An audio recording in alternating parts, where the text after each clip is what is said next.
So welcome to Conversations with Cacao, and we are live here with Marlon and Paola of Akasha Cacao, and they are beaming in from Colombia. We are so excited to have this opportunity. Yes.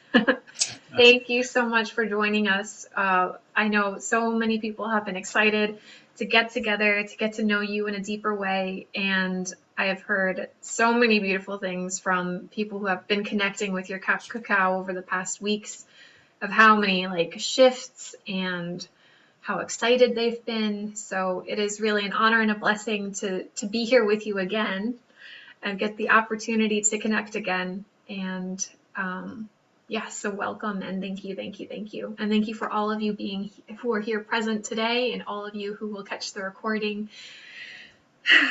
Open this space for us to really connect in with a heart-centered, heart-opening experience, allowing us to connect deeper with ourselves and with each other. So without further ado, Marlon and Paola of Akasha Cacao, please, you have the floor. Take it away. Hey, hello everyone. My name is Paola Akasha. Can you hear me well? Yes, we can hear you. Fine. Okay.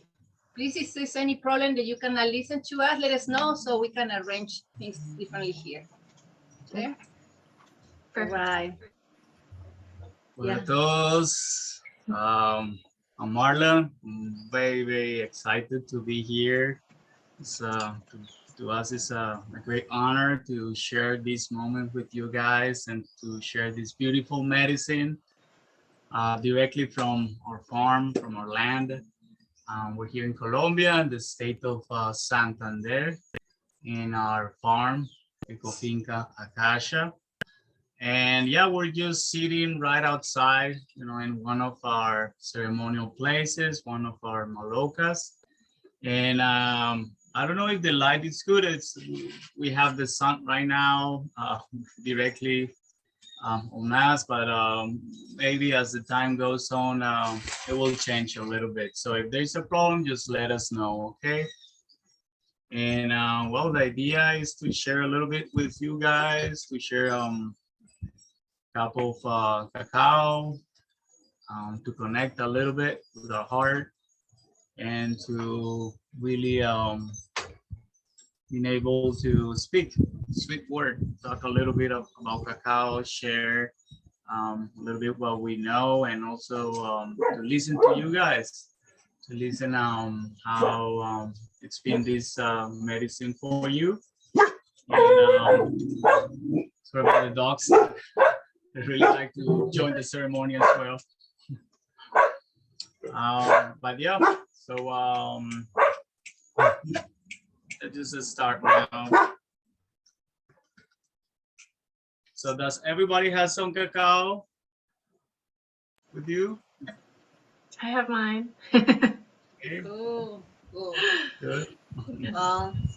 Just to start, I want to welcome everybody here in our home, in this place, in this magical sunset that we're having right now, connecting with the fire of our home, and also inviting the spirit of the Akasha Cacao to be with us through this conversation, through this sharing, through also the spirit of the plants that I have here in this smoke, the plants from this farm also, just cleaning the space, cleaning the path, cleaning this way that we are living together, and hopefully we can, learn from each other and know a little bit of ourselves through the amazing of cacao, the reconnection. So thank you so much for letting us to be close to you through this bridge that Alexandra built. It's amazing what she's doing. So we're very glad and very thankful to sharing this with her and with all of you. Thank you so much. Thank you.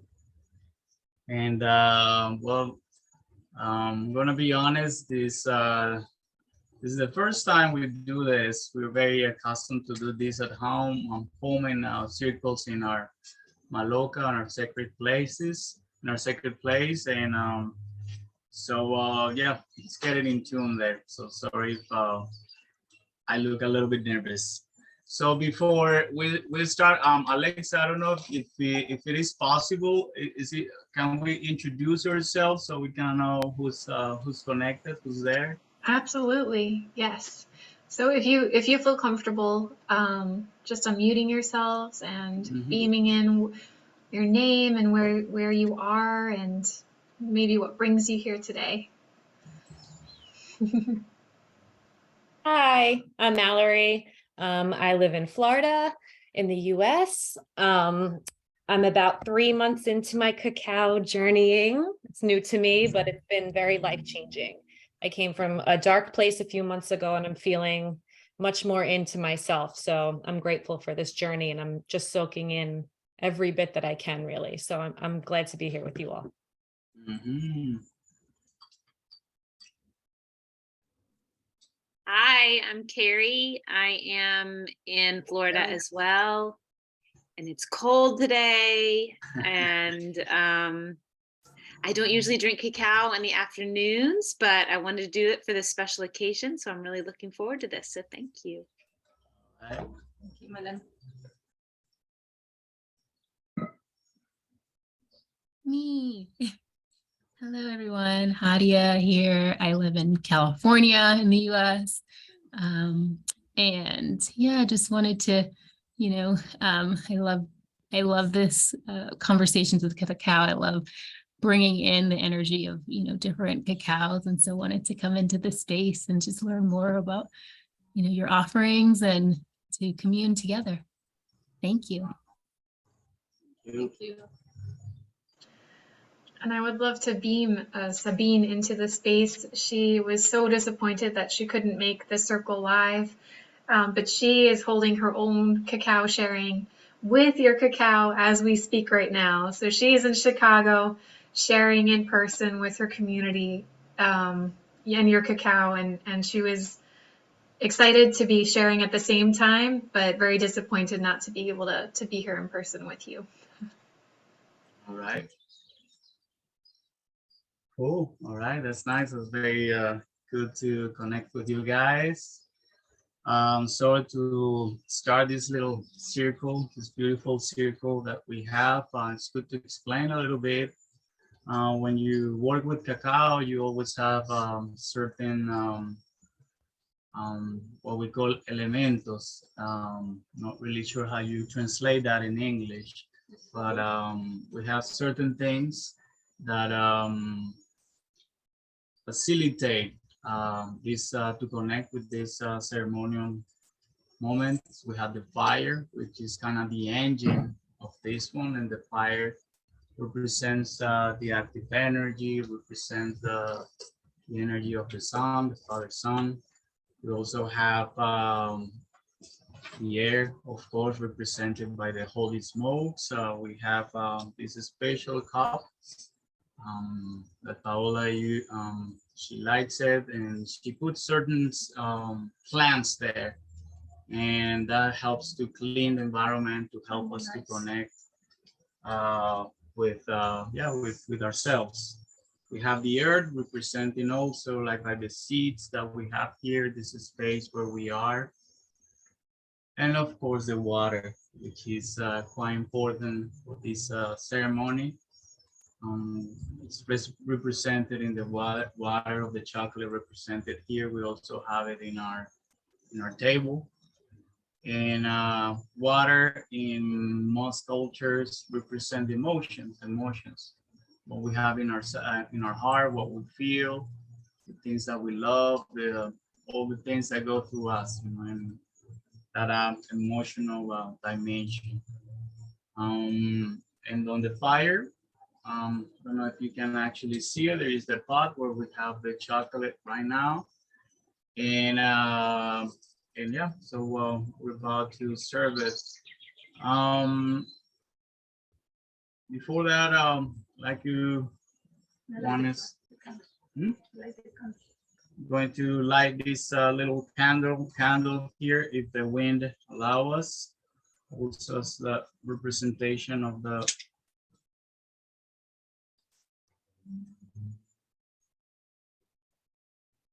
presentation of creativity, of power, presentation also the sexual energy in us,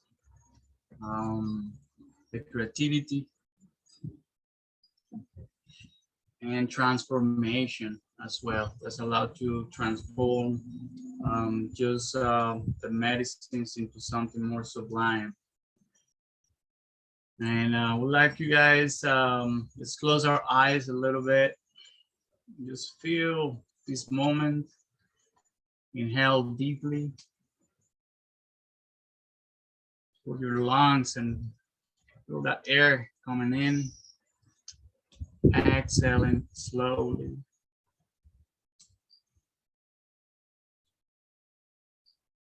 And feel your body.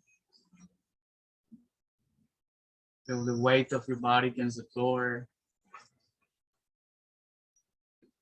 Feel the vibrations, the tingling. Also be aware maybe of the pain in the muscles or any discomfort. It's very important that we welcome everything, that we're able to surrender to this moment. We're able to surrender to the now, this present.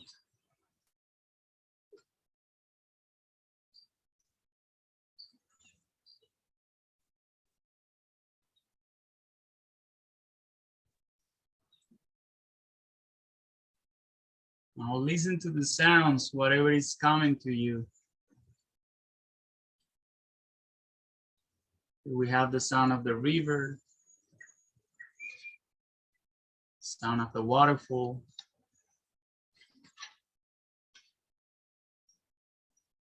sound of the bamboo trees, the birds, the crickets, everywhere you are. Sounds of maybe a car, maybe the ocean. Accepting whatever it is.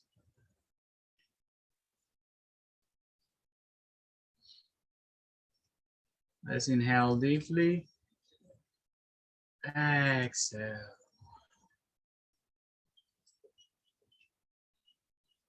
Just for 1 second, let's imagine we're all together, that there is no separation, distance, and space.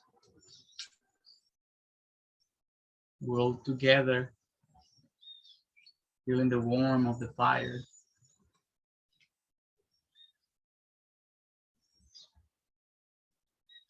And accepting this moment as it is.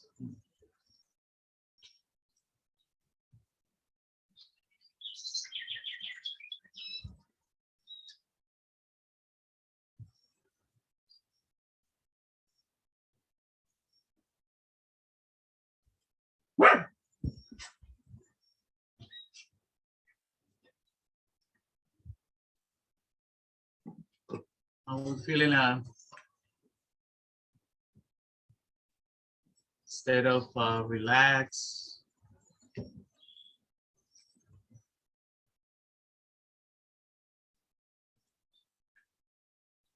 feeling of connection, peace. And for this ceremony, the very important thing is to be present, to be conscious of this moment. We're all to be conscious of what we have inside, whatever it is. It doesn't have to be perfect. It doesn't have to be beautiful. Just to be in touch with this moment, whatever it is that we have inside.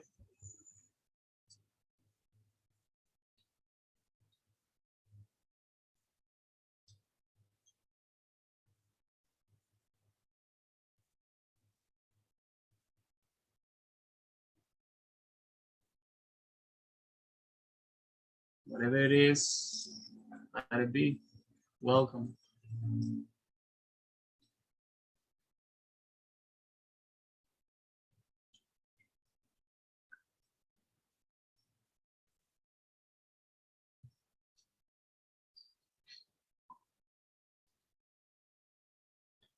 Now that we are in this state of presence,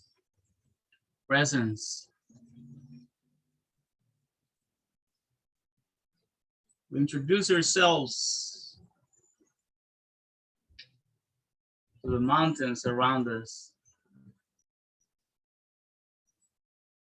The Alpo Montaña. We present ourselves to the sun.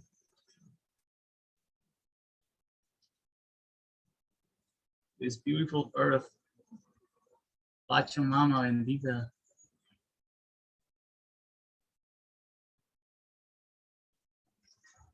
Present ourselves to the rivers around us.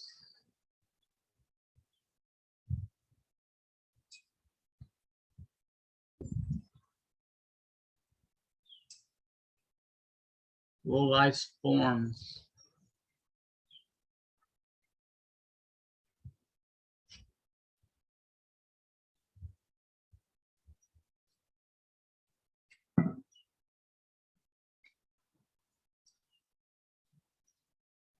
Take a quick look to our right shoulder and remember our lineage from our father. Then we move our head towards the left, remembering our lineage from our mother.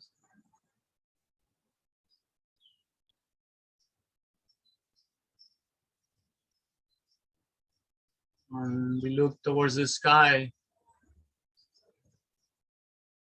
remembering that we have connection with divinity as well.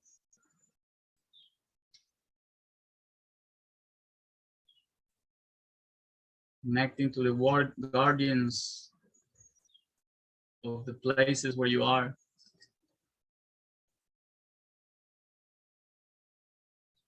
Remembering our connection to everything.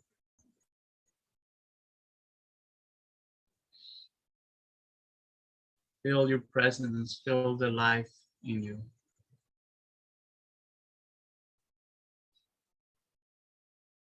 Now we call the spirit of cacao.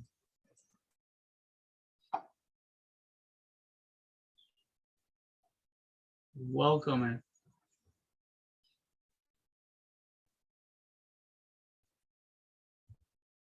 Welcome the present.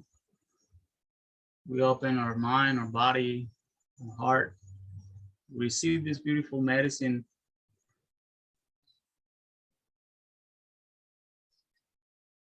And become channels. So this beautiful medicine can help us and actually do the work. Remembering when we work medicine, it's not ourselves, but we become channels. This beautiful presence, beautiful presence that Pachamama gives us.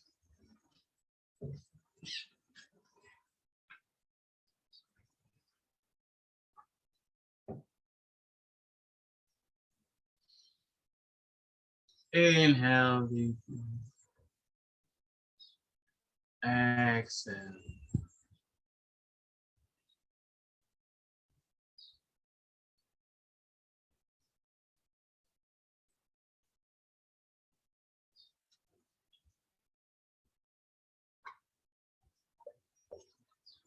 Presence.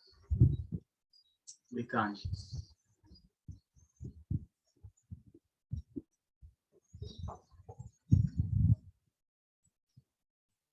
Now this is the way we were taught to introduce ourselves. This is a simple way, but I think it's very familiar for everybody. And this way, feeling the Mother Cacao with us, Mama Cacao. So I'm going to, as Paola do the work with the cacao, I'm going to talk a little bit what she's doing. I'm not really sure if everybody has experience with this one or has experienced a cacao ceremony before. And this is just one way of doing it.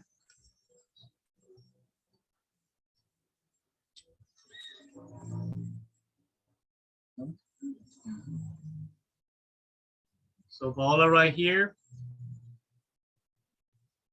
she has the cacao in this beautiful mud pot. And in our culture, this is a vase, it's a mud vase. This is made out of mud, which basically has the memory of the earth. Can you actually see it? Is the camera showing it?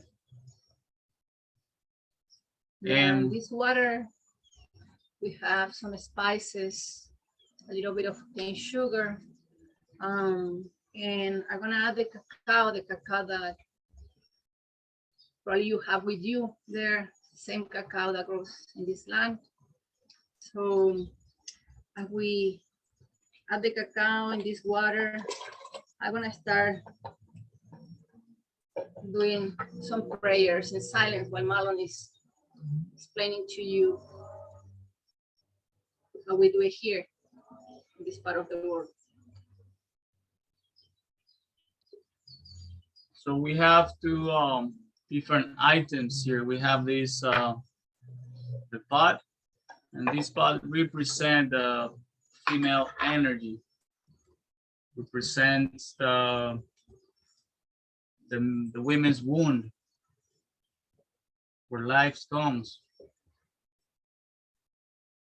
And she has this stick, which represents the masculine energy.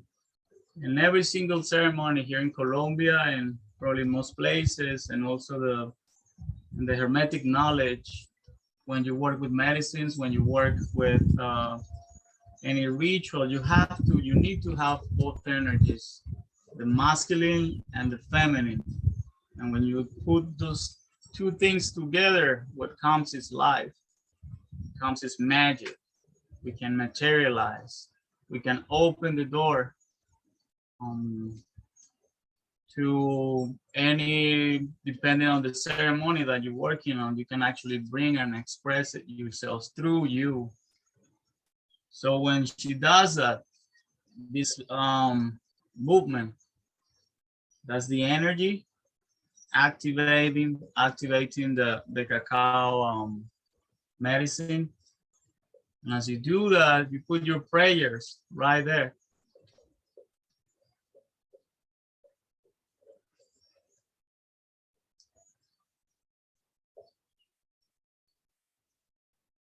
And in the cacao ceremonies, you can actually, there are different ways you can do. There's some ceremonies that are done for just connecting with your friends and family, just sitting down, talking, more of, let's say, friendly occasions. But other ceremonies where you do it to connect a little bit with emotions, especially when we're trying to reach that part, when we are trying to heal ourselves. And that's kind of like a research, like going deeper to see what is it that is bothering me, what is it that is not allowing me to be myself, to express myself best way. And there are other ceremonies which are a bit more let's say deeper, which is when we try to clean those emotions, when we try to express them, and we sit down in a circle. And that's more of a healing process, which sometimes could be a bit difficult, you know, talking about the emotions, talking about the difficult things in life is a little bit hard. So this medicine could be used for that as well, for a healing process. So in this moment, we're probably the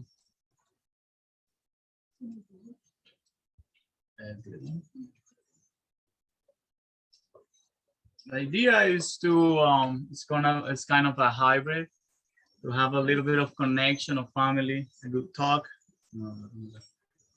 and but at the same time to connect a little bit with our heart, like sharing this medicine the way we do it, sharing it with you, and hoping that somehow you can connect to it. The idea is to share. The idea is that these medicines are open right now for everybody to use, not just for some people in some place in the world. This is for everybody. And the same way that other medicines open, like yoga from the East, the meditation, even here in Colombia from other medicines, the temazcal or the medicinal plants such as the ayahuasca or the mushrooms. This is like everything is coming out now.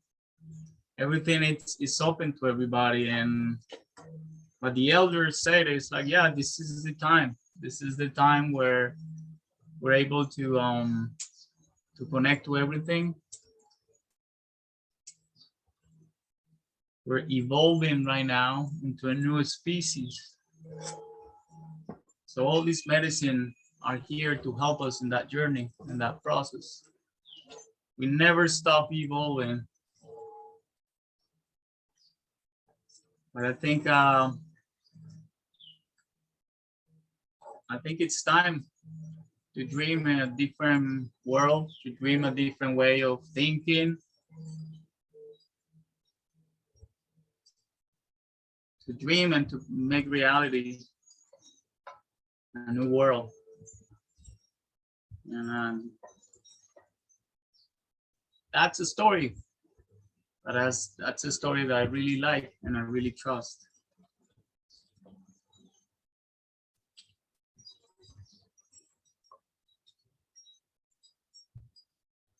So as Paola mentioned, this cacao,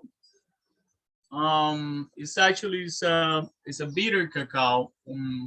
When we think about chocolate, we usually think about the chocolate bars and sweet taste to it, and we sort of grew up with that idea in mind. But with the cacao, it's a bit different. When you use cacao 100%, it's actually bitter. It has a bitterness. It leaves a bitterness in your mouth, and sometimes it's really a little bit hard to swallow it. But that bitterness is where the medicine is. But that's when it allows you to connect to those little things that sometimes we don't want to feel.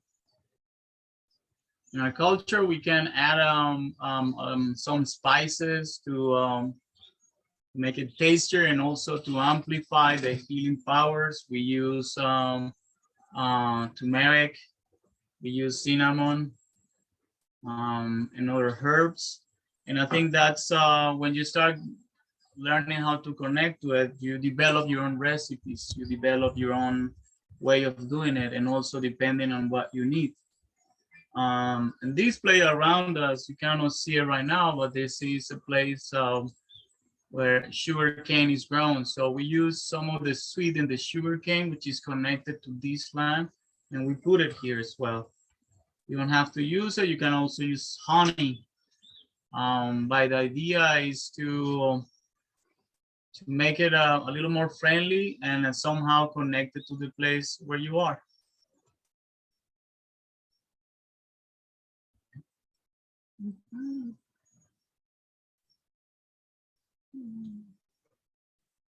Yeah, Marlon was talking. I was doing my praying, putting my intentions in this cacao, in this ceremonial cacao. One of the main intentions is to harmonize the relationship between families, within ourselves. So this is the main intention for this cacao. If you have your cacao with you, I invite you just to grab your cup, close your eyes, and connect with your cacao, with the spirit of the cacao, and do your own intention. Try to connect with the aromas of your cacao, with the warmth of your cup, with presence, with your breath.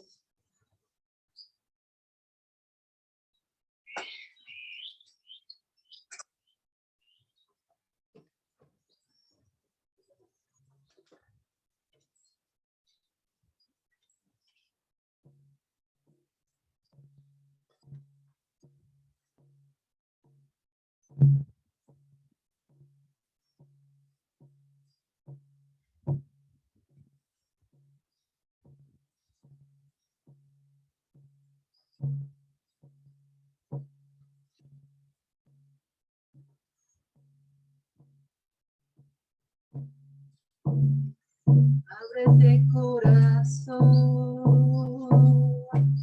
ábrete sentimiento,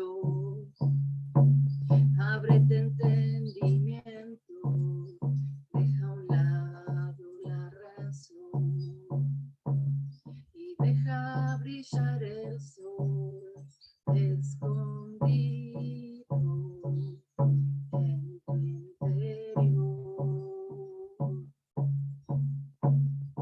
Ábrete memoria antigua, escondida en la tierra, en las plantas, en el aire. Recuerda lo que aprendiste bajo fuego hace ya mucho tiempo. Ya es hora, ya es hora. Abre la mente y recuerda cómo el espíritu cura, cómo el amor sana, cómo el árbol florece y la vida perdura. Y la vida perdura. Ábrete corazón, ábrete sentimiento, ábrete entendimiento, deja a un lado la razón y deja brillar el sol escondido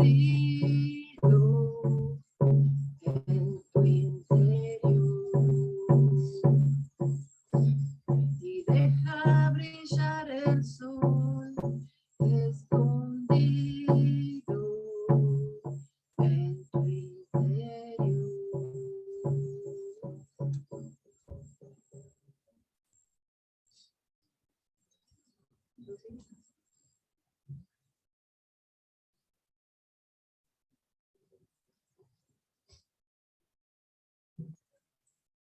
This song is about opening your heart and let the reason on the side, just the understanding come to you.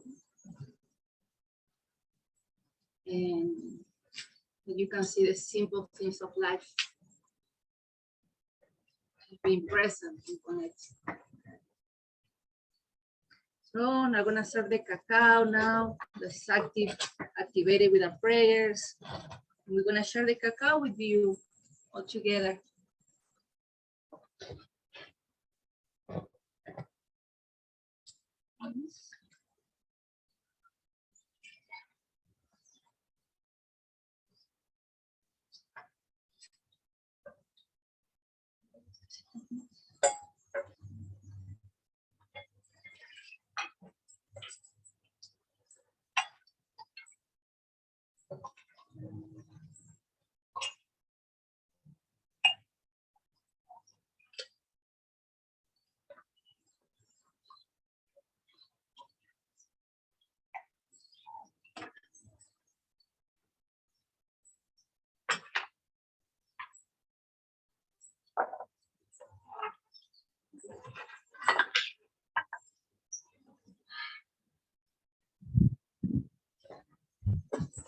So we grab that cacao with both of our hands, bow our head to this beautiful medicine that we're going to take.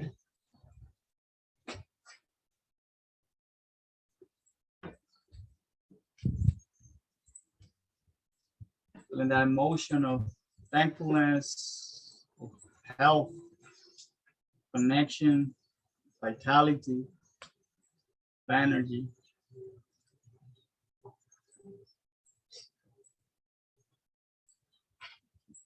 Raise our cup towards the sky. It's blessed heaven. Move our cup cup towards the earth. Allow it to be blessed by the earth as well, by Pachamama.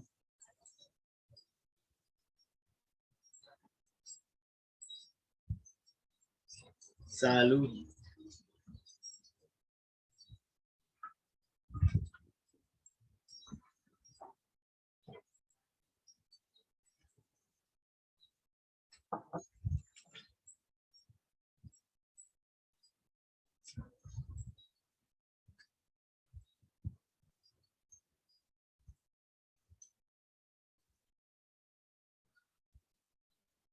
As you drink it,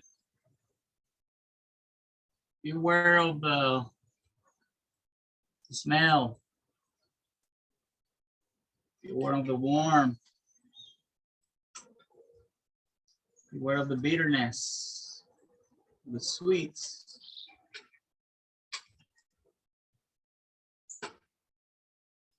Feel the medicine in your mouth. Feel how it activates certain things in your mouth. See where you feel it, in the back of your tongue, the sides of your mouth.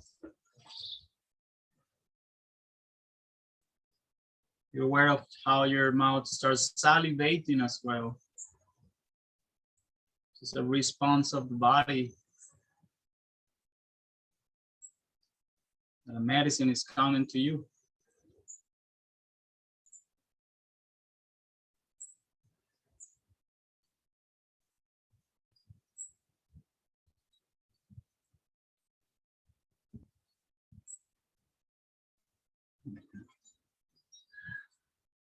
Salud.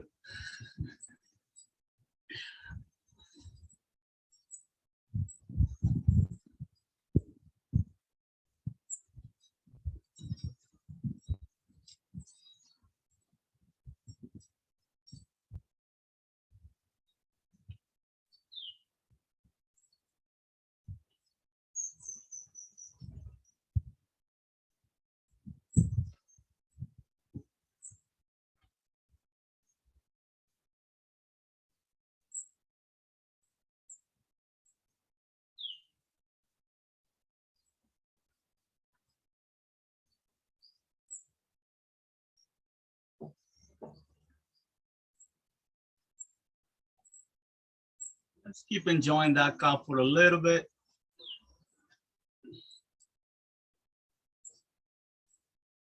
In the individual way.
Like mentioned before,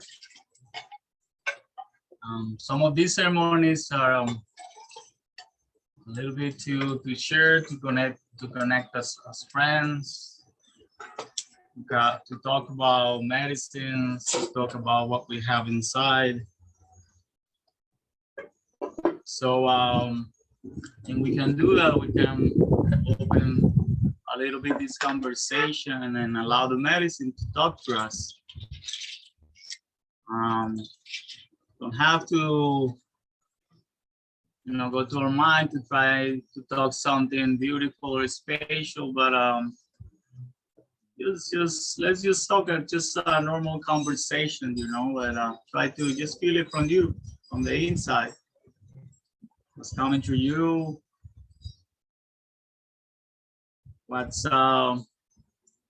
How's your experience with the cacao? Or maybe if you have questions about this medicine. So I think it's a beautiful time to do that. Okay. I'm not sure if Alexandra wants to comment. Absolutely. Thank you so much for guiding opening such a beautiful space. Can you hear? Can you hear me now? Desconectar no se escucha, Carlos. Are you able to hear me? Not really. Can you hear me now? Can you listen? Yeah, can you hear me? Yeah. Yes. You can hear me now? Perfect. Thank you so much for opening and creating such a beautiful space. And as always, like the energies just expanded tremendously in both of your presence. And just trying to feel into like what's real for me in this moment. I really just want to share deep gratitude and thank you so much for the work that you do, for the life that you have created and stepped into, and in the conversations that we've had before of just trusting the unknown, of just stepping into it and trusting that space that's calling you forth and creating a beautiful life that I think so many people want to live but are afraid to. And there's that step of like stepping through the threshold of I don't know how to do it, and really going for it every day despite the trials, and creating such a beautiful connection to the land. And I think that's something that I feel right now, like I feel like your land is so alive. I feel it's really awake and really speaking, and I think it speaks through your cacao, and that's something that I have been craving in my life. I know that. So it has been a very beautiful experience connecting with both of you and this cacao and your team who are behind the scenes there as well.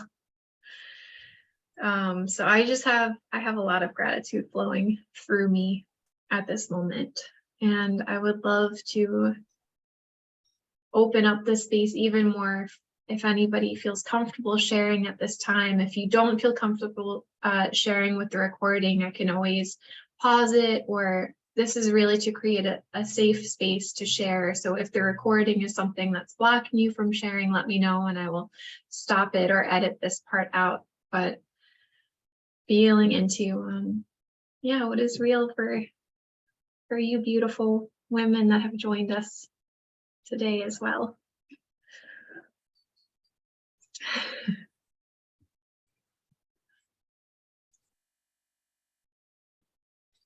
I'll go.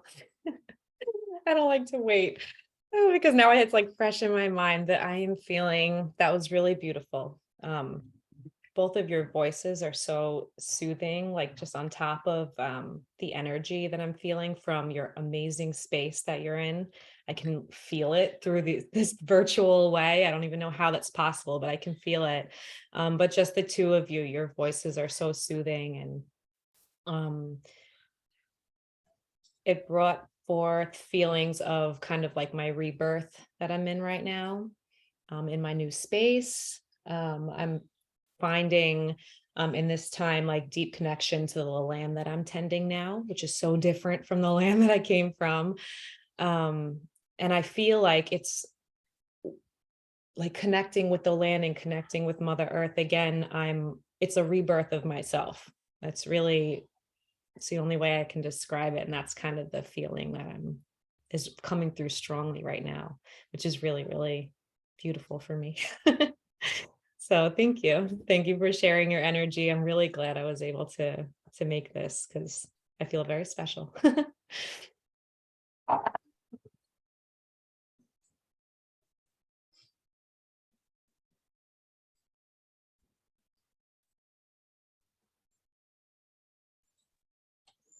Thank you so much for sharing.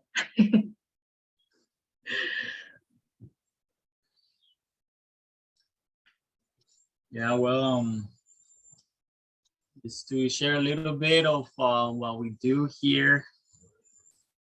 So the medicines, like this medicine, the chocolate is it's part of a system of life. I think right now we're going through a really beautiful moment in general as a humanity. Like I mentioned before, we have this pull, this push towards maybe creating a different way of life. We got into, we look at the society where we live right now, and it's really tough. It's a very difficult place to live in. Live in a world where humans are just no taking into consideration, the human part of us, the individuality. We live in a world that it's really difficult. I think we all feel that void, that emptiness inside of us. And the same way we felt it years ago, I think everybody is experiencing the same thing. So about like 10, 12 years ago, we decided to change our lives, to change what we used to do, live our careers, our professional life, and maybe to try something different. We decided with my wife to live close to the land, to the earth, without not knowing anything, and just just throwing ourselves into the void to explore a different way of life. And it's beautiful, and when you do that, life reacts to you. You realize that you're not by yourselves, that all this pain that we're feeling, it has a meaning, it has a purpose, and then there's something beautiful behind those difficulties, or that heaviness that we have inside. And that heaviness is actually allowing us to open a new door, to really believe in us, to really touch with something deeper inside of us. It's calling you, it's calling that beauty inside of you. And I think we all have that. I strongly feel that we all have something beautiful, and that we need to express it, that we need to share it with the world. And everybody has something different. And those difficulties is actually to align us to really trust in ourselves, to really believe in what we have inside, and to give it to the world. And the medicines, when we decided to jump into this life, that's when the medicines came. Before I was very skeptic and kind of like Western mentality of I need to see it to believe it, completely closed, in my emotional dimension. I think that's really key as well.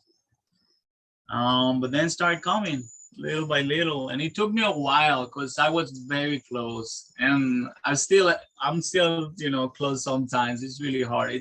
I'm still in the learning process. So learning to really to connect to that emotional dimension, to open that space of vulnerability when I'm able to express to my friends, to express to my wife what we have inside. That's when the magic actually happens. That's when we do that through these medicines. That's when we are able to open that space of compassion, to see one another not as separate entities, but that we're all connected, understanding that we're all connected. And in general, in my experience, and I've been experiencing different medicines, and at the end, they all do the same. At the end, is allowing us to see that we're all connected, and whatever you're experiencing, whatever that you're suffering or going through, that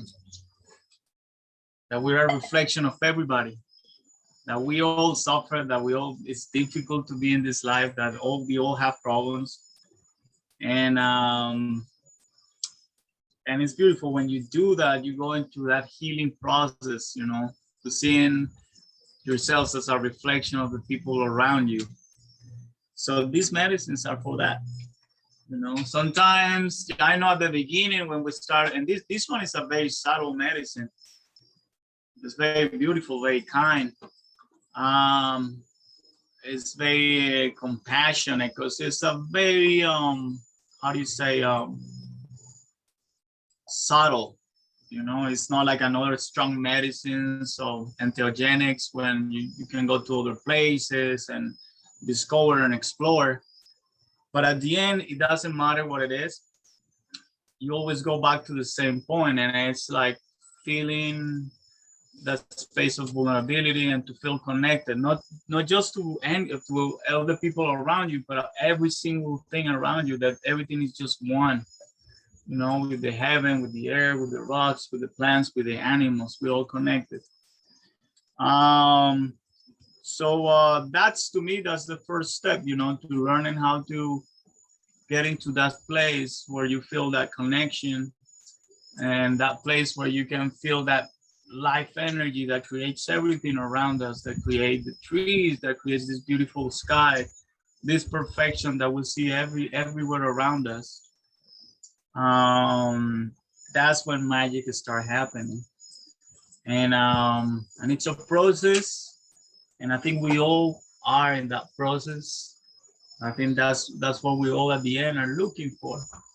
We sometimes we got lost in thinking, to be the best, to be successful, and always looking for something, or always having that feeling of missing something. But at the end, what we all have is just that feeling of peace inside of us, of harmony, that we're okay, that everything is okay, that everything is taken care of. And we were able also we went to India, we started yoga, meditation, and at the end it's the same thing, looking for that space where there is no separation. There is not understanding that you're not just an individual, but that you're part of everything. So this is what we do with this medicine. And for these circles that we do, it's very important that we open to that. Like I'd say, just expressing what you have inside, what you're feeling, what you're going through, so we can all relate. So yeah, so maybe I'm talking too much, sorry. Not at all. Yeah. I appreciate you bringing in the space of, I find that too, that people have kind of rejected their humanity, and that the recognition, like we're human, and humanness comes with a whole spectrum of being, and it's everything all together. It's the anger, the sadness, the confusion, the joy, the creativity, the expression, the hatred, the love, all of it. And it all lives within us as well.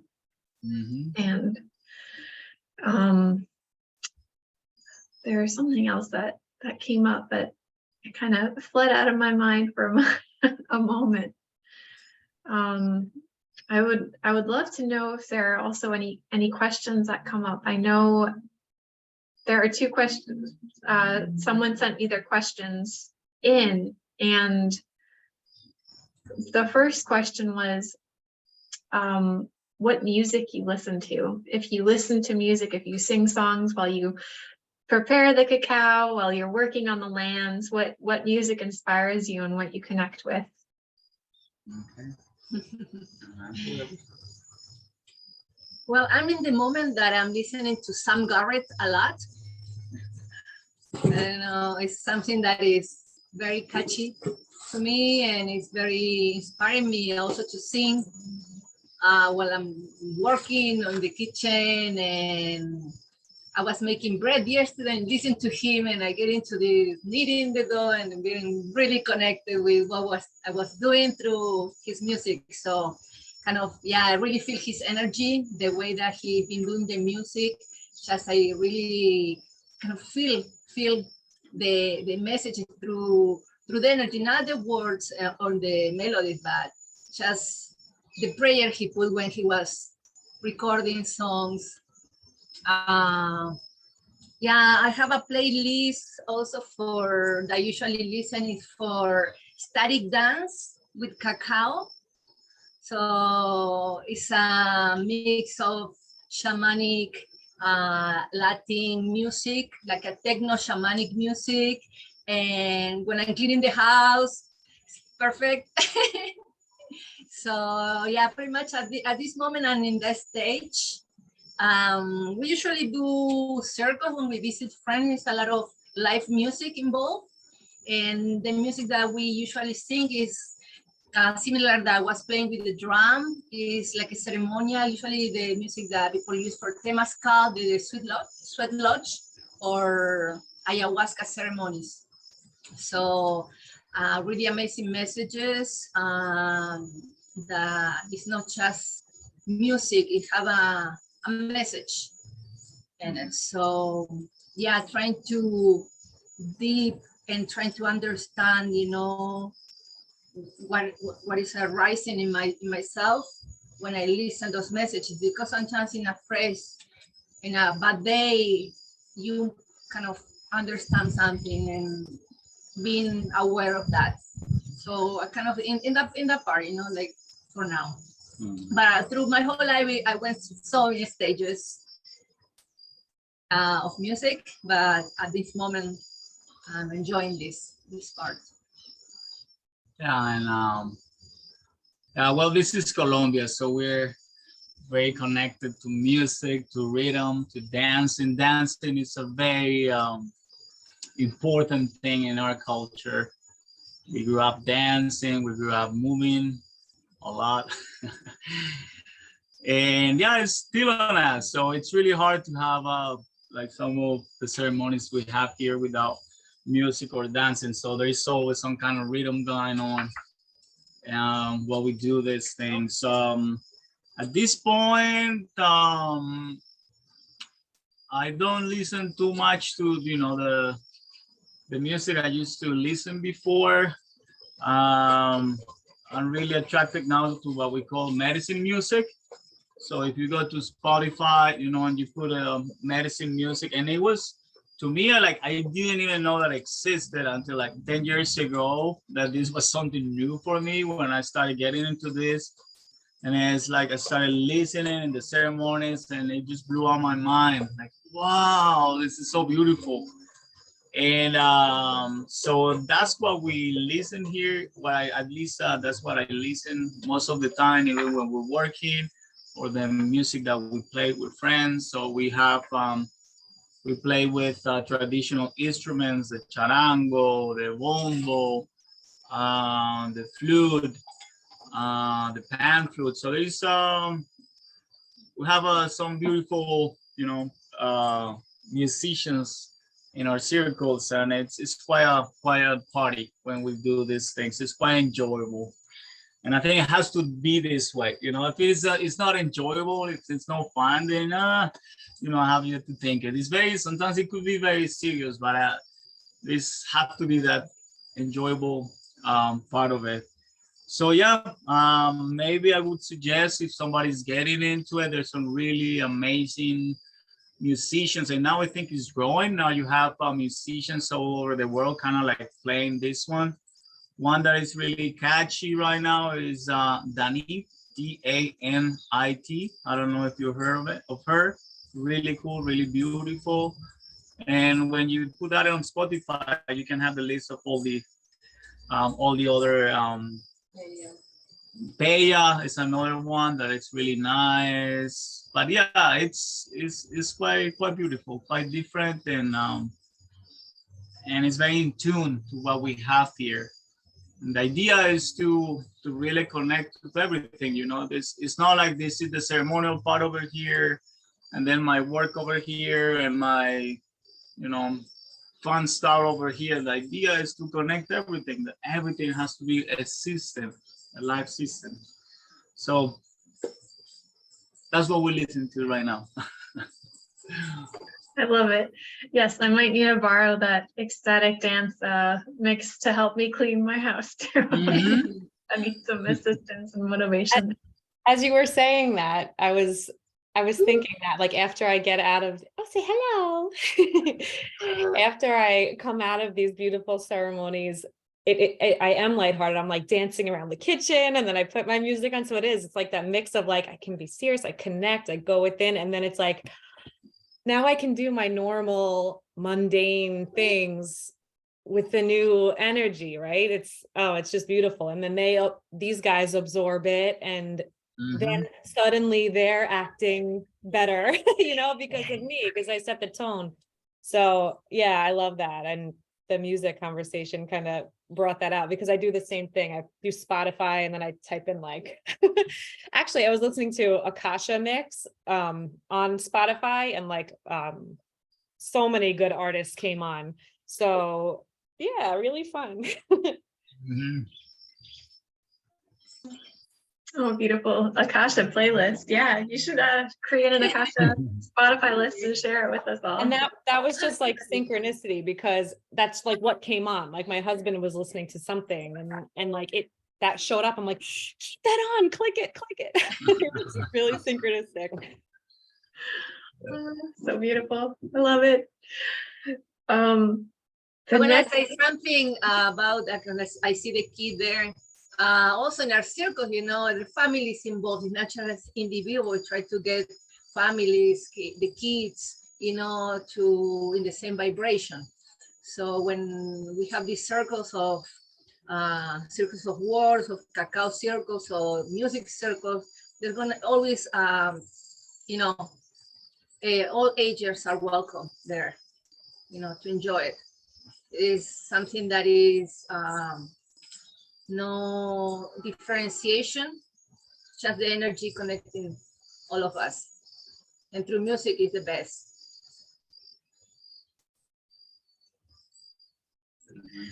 Absolutely. Yes. I can't wait to come visit you with my daughter. I already planned it. I'm like, Uh-huh. I'm gonna come and see you in person. The next question that also came in was about your logo and the representation of the jaguar, why the jaguar, and also who the artist is that created the artwork. Mhm. So the jaguar here in our culture is an archetype. It's an archetype of evolution. It's an animal that is always aware, it's always conscious, it's always present. And in some of the medicine practice that we have here, it's usually a power animal that comes in your visions. It's a symbol of strength, but at the same time of kindness. Sometimes we associate the jaguars with something, you know, like dangerous and aggressive, but at the same time, it's very susceptible to damage. These animals, especially the jaguars, they usually they can get hurt easily. So if you have a cat or something, if you they're very, you know, um, they're very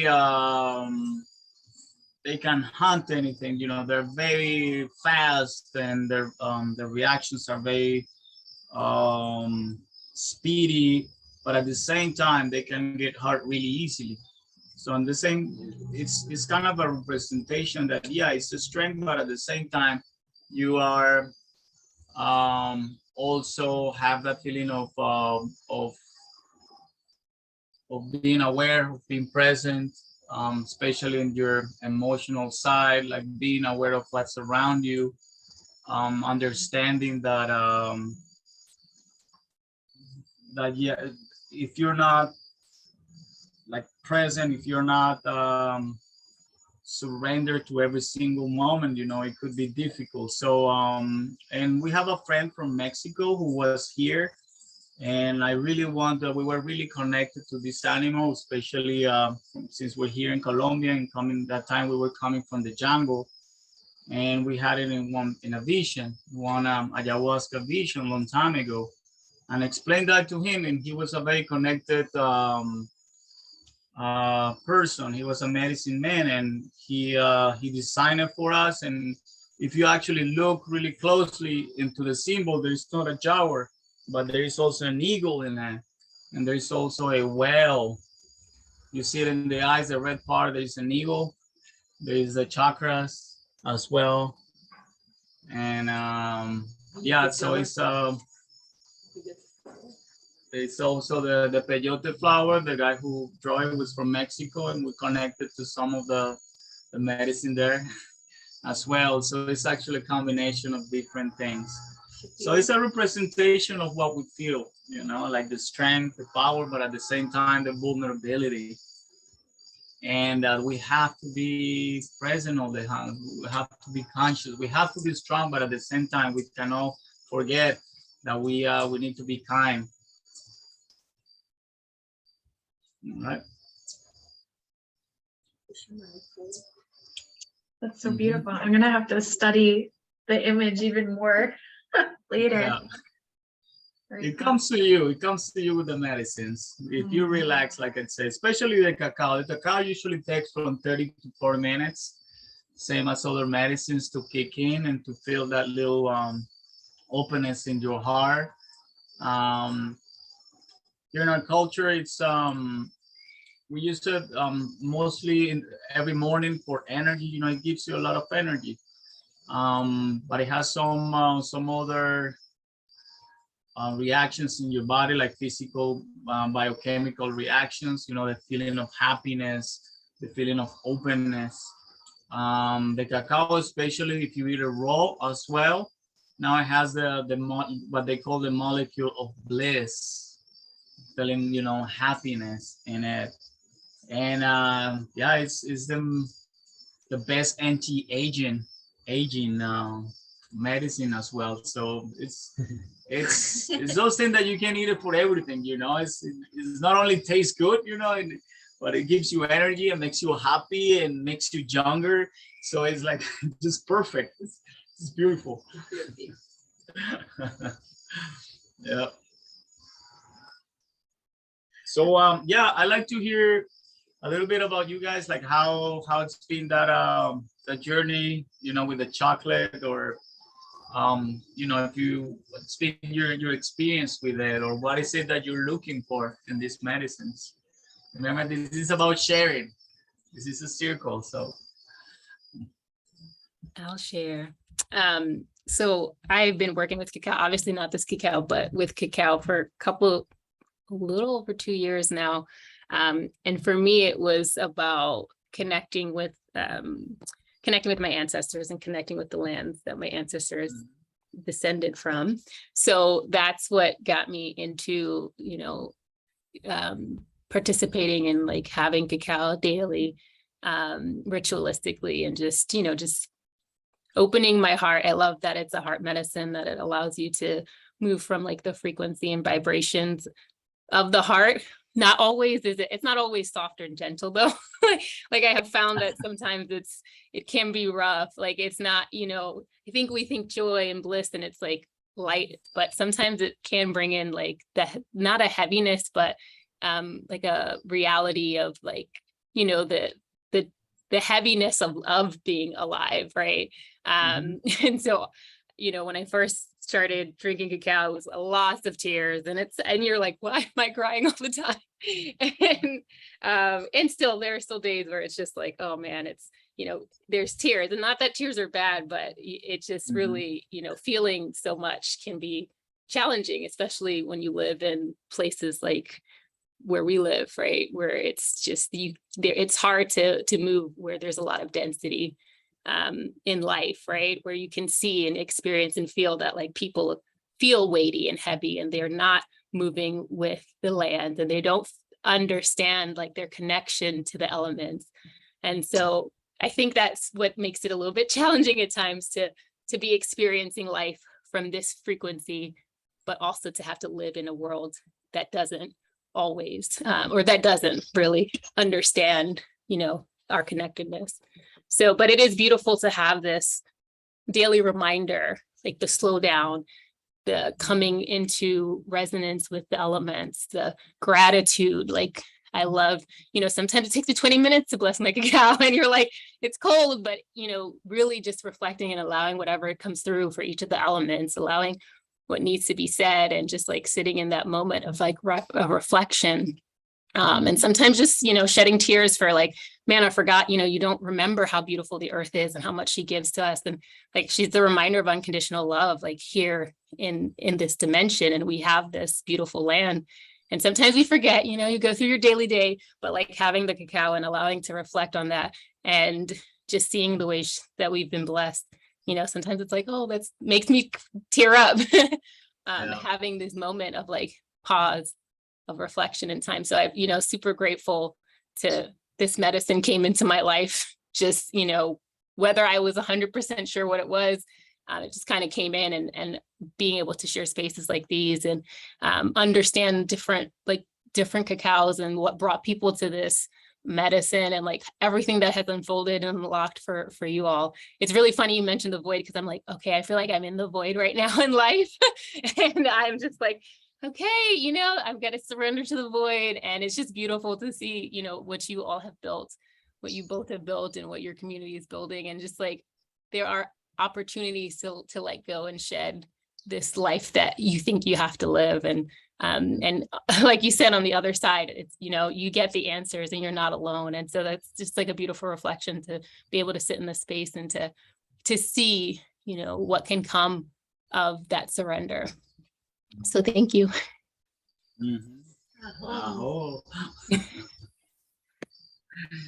Yeah, and yeah, especially on this one, I think it's when we start walking this path, that's when you really start realizing sometimes we live too much in the mind. Now the body has three different, what we call intelligence. We have the mental intelligence, we have the emotional intelligence, and we also have the how do you say, the intuitive intelligence, like the gut feeling intelligence, and that's also represented in our brains. You know, the frontal cortex, the big brain, and also the cerebellum. You know, the reptilian brain. And so sometimes we live too much in this frontal cortex, you know, trying to figure out things. I think that's the way we live nowadays in this society, trying to figure out everything, try to have answers for everything. And we kind of forget that part, that dimension of emotion. And to me, that's the key to all this. That's how we are going, if we ever do a big change in our life or in our society, it comes from that, to remember that emotional part that we forgot. It seems like, to me, just my personal view, that women are more connected to it. Like for men, it's a bit difficult. We have both energies inside of us, but for some reason, men have a more difficulty, like really getting in touch with the emotional side. Um, but unless we start like doing this, unless we start like really experiencing that, you know, that's when the big changes. And I tell you, I would experience different with different medicines, but at the end, the only thing that really makes a difference, that made a difference, is in my life, is when I was able to get really in touch, you know, with my heart, and being able to express it as well. And it's funny, I think it took me, I don't know, maybe 30 something years to start like realizing that there was an emotional dimension, and like, oh my God, what is this? This is an emotion. It was big for me. And sometimes what you mentioned as well, like sometimes we open it with these medicines. And that's why I mentioned at the beginning, sometimes we have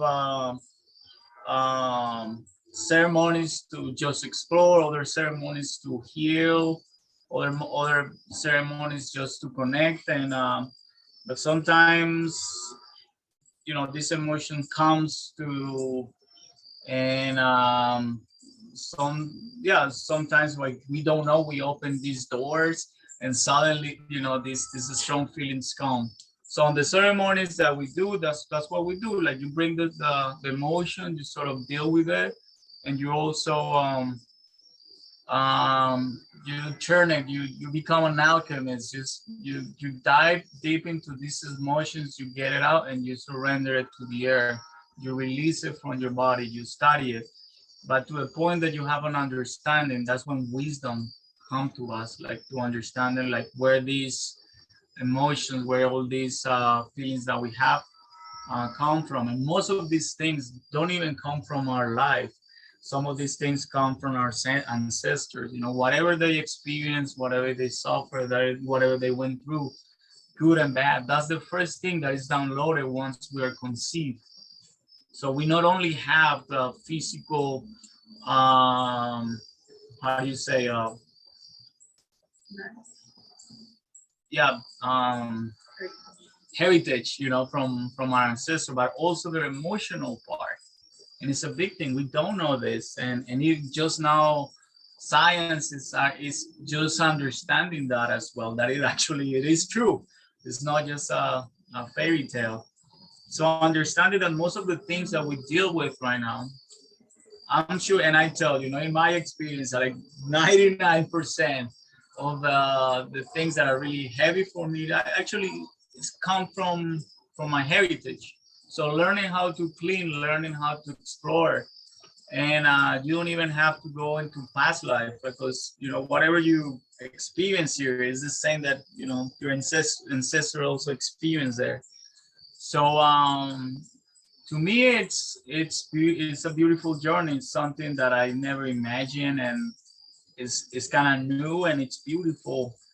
And here we even started with my friends, like men's circles, to being able to sit down and talk about these things. So that's quite beautiful. To me, So I think it's quite cool what you said, you know, is open that out emotions and sometimes feeling, and sometimes it could be hard because it's not easy. You know, we could do a lot of difficult things in life. You know, we can get ourselves into really tough things, difficult things. But dealing with emotions, that's something that we don't want to do. That's really hard. So I think it's a matter of courage, you know, to really understanding that at the end, that's the only thing that is gonna give us peace. And once we do it, we realize that it wasn't even that hard, you know, it was just an idea in our mind. So thank you very much for sharing that, and thank you for working with the cacaito and open that door for everybody. Because at the end, once you do it, you open, you know, that door. You start healing yourself, and you start healing the people around you, healing your family. You know, healing your relationships, healing the world, your region, the place where you come from. And I think that's very important to understand. Sometimes we think this is a random meeting, you know, that we never met each other in our life, but there is no randomness. There's some connection within us. Something, you know, one of my elders used to tell me, it's like, you know, Marlon, it's like long time ago, we made a promise. And the promise was like when we were going to forget, when we forgot how to be present, to realize that we're just one. We made a promise that we will get back, you know, sit in a circle again around the fire and remember each other, that we're all one. So I think that's what we're doing here. There is no randomness, there is no connection, and I got this feeling here that somehow, you know, we needed to be here. There are no coincidences in life. So thank you very much. Mm-hmm.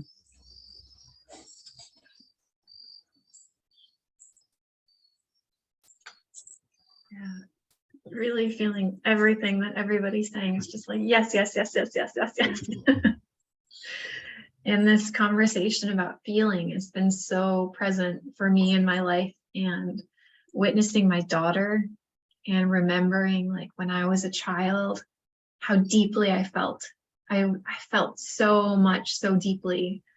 And also how quickly I could feel things and let it go. Like I feel like, and that's the realization that I'm having in the past days, like holding on to emotions was something that was learned.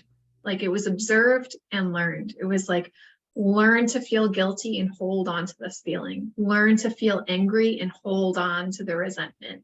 Like, don't just let it go. You can't be super happy one moment and angry and then happy again that quickly. Otherwise, you are bipolar, or there's like a mental illness associated with switching emotions too quickly. And there's a stigma around it. And that's something that I recognized in my early 20s. And because in sharing openly and vulnerably, my father was bipolar. So he had these really manic highs and these really very depressive lows.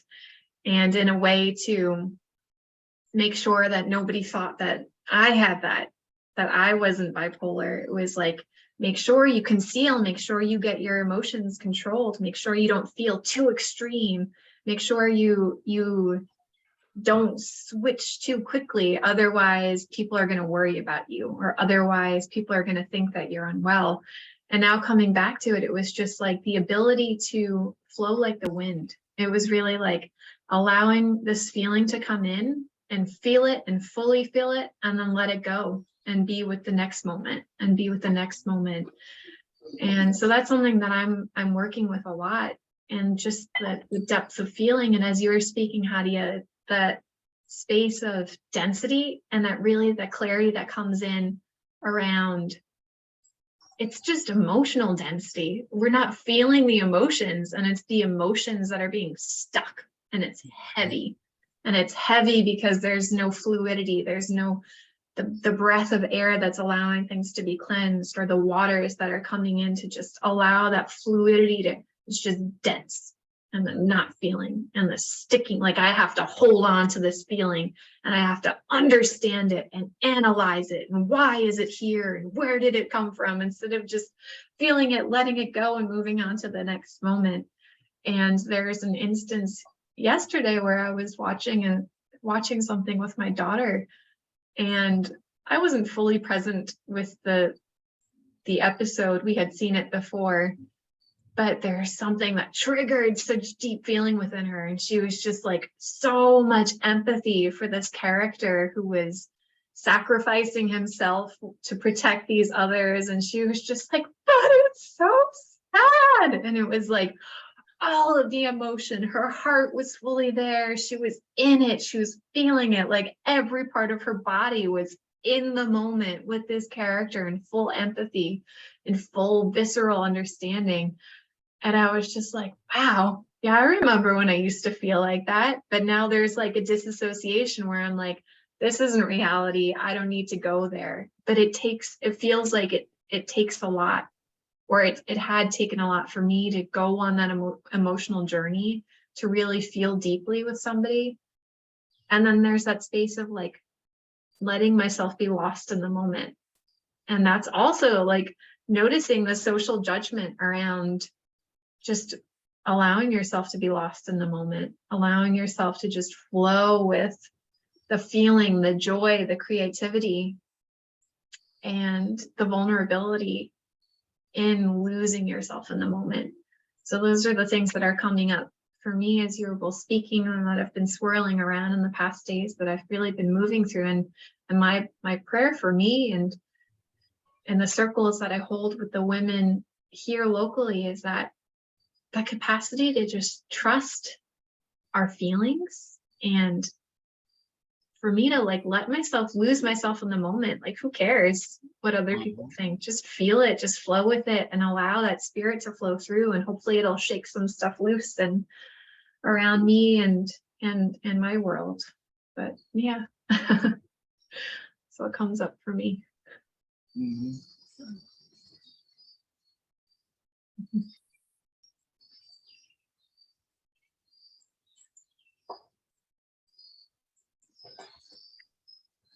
And if anybody else feels called to share anything else, or if there are actually questions that you have still, feel free to unmute. I know Carrie, she had to hop off the call, so she said goodbye, and she really appreciated your wisdom and your medicine and your energy.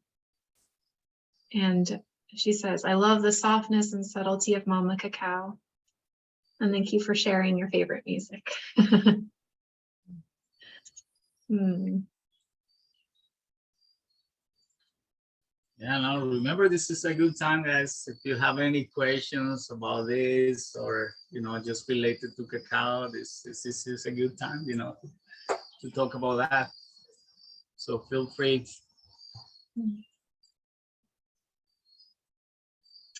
I have another question, actually. I see beautiful feathers in with this basket of cacao. Are these feathers from feathers that you found on your land? And what are they for?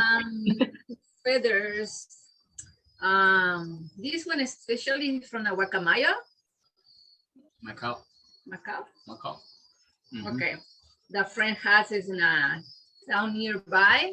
So it was a gift. And the other ones, when we're walking around this path, walking the dogs, we suddenly find some of them. So I've been collecting them for a while. So I decided to make this little, how you say?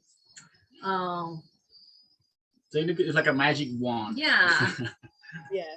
So I usually use it for when I use the holy smokes, just to move it like this. And to clean the spaces, and it's been nice. And I don't know, they come to me, so they be here, so I just create this. So using the creativity part. And in our culture, like this, in the medicine world, a few things are used as magic wands. So we have the feathers, And sometimes we have different plants called the guaira, and you use it for, like cleansing, like, just blowing around people. And what these things do, since these are power animals, especially with the macaw, the eagles, the local ones, and this is things that you actually found on the ground or maybe on a dead bird. You never kill a bird for this one. And what we use this one is for cleaning. So sometimes, especially with the heaviness, when we have that heaviness, and that's one of the, I guess, the mystic part on these ceremonies. When you have this, when somebody comes and start cleaning or cleansing or singing around you, like, oh, hey.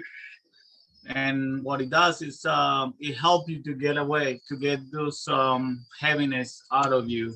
So, because sometimes when you get it, you kind of get into a loop. And if they take too much strength in your body, they just kind of like the loop will start going down.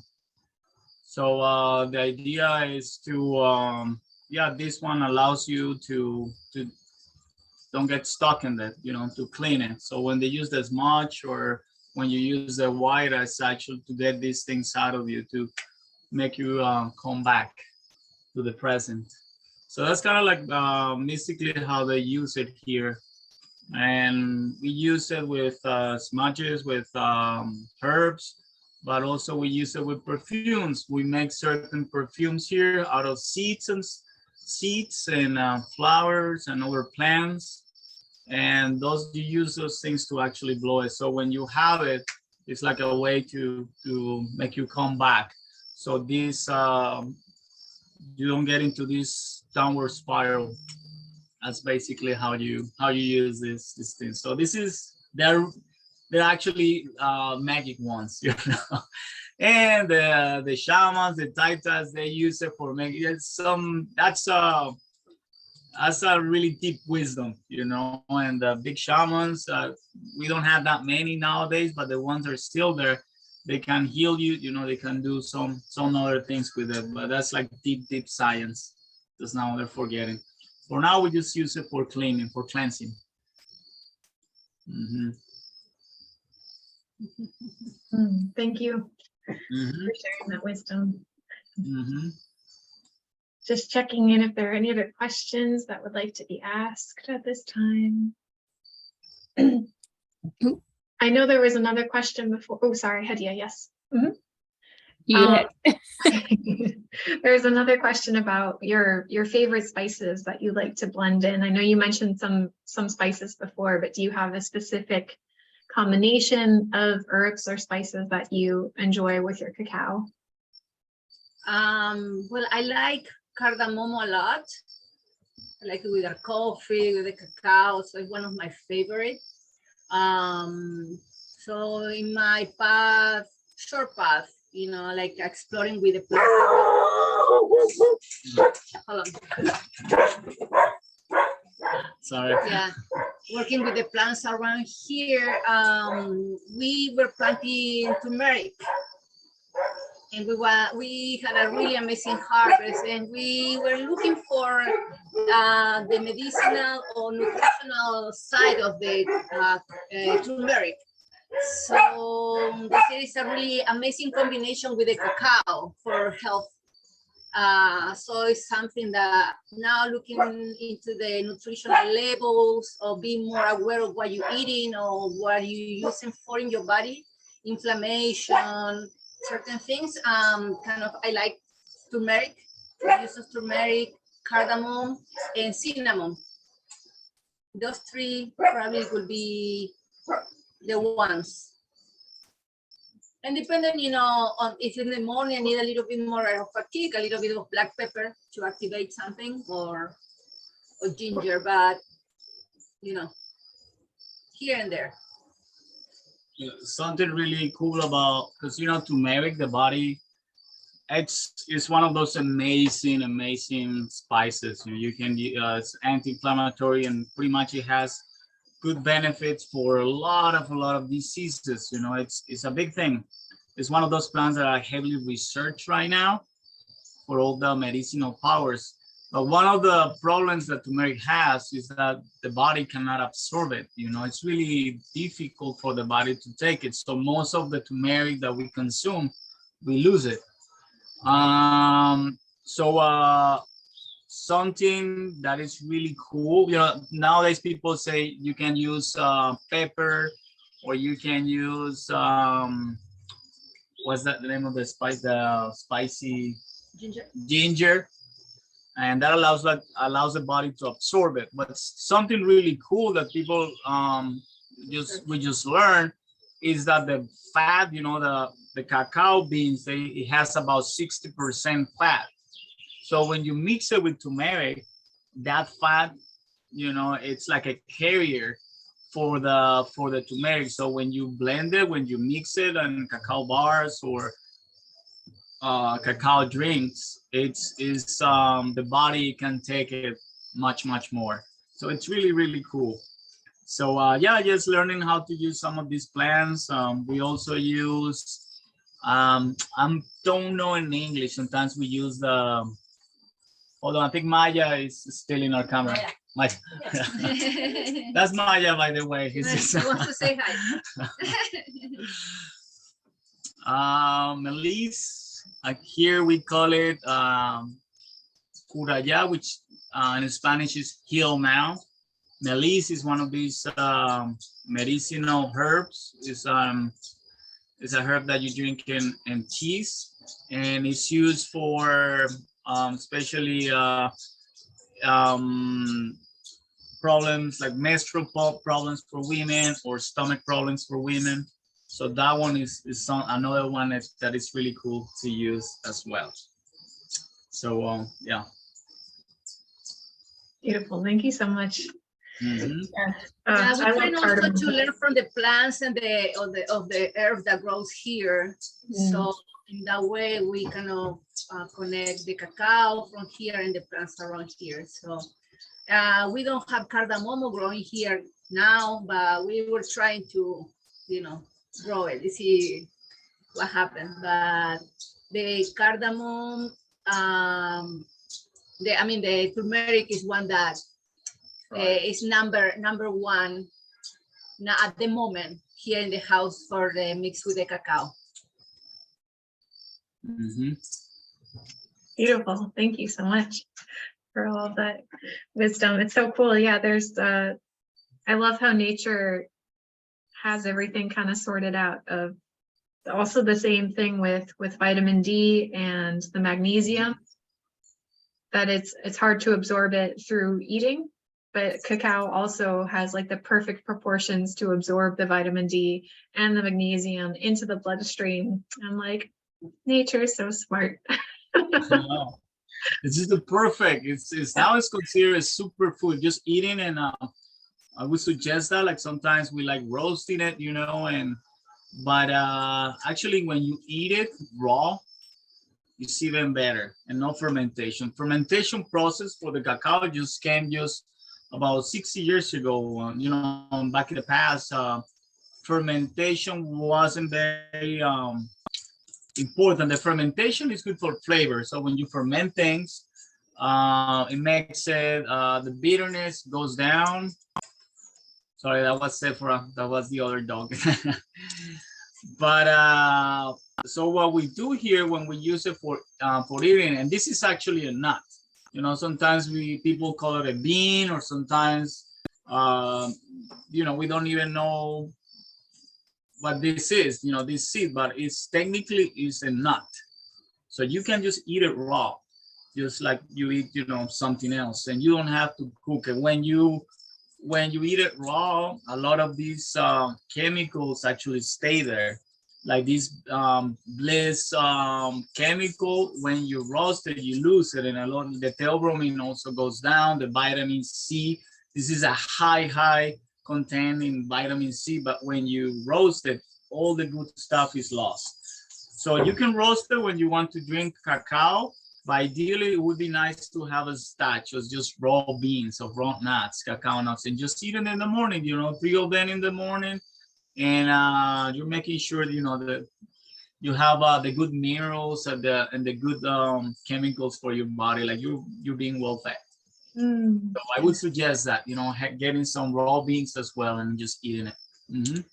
So two more questions. I can't believe I haven't asked you this yet, but how do you actually prepare your Akasha cacao? And second, do you sell raw beans or raw cacao nuts? That's gonna be my question. Yeah, we have raw beans, and the way we do it, it's we use like ancient like techniques how the people used to do it here before. So nowadays, I learned the technical way when we started working here with cacao, which is we collected, you ferment it for 7 to 10 days, and the fermentation is a very intricate process. It's quite difficult. And after that, we dry it, you know, and it was ready for making chocolate.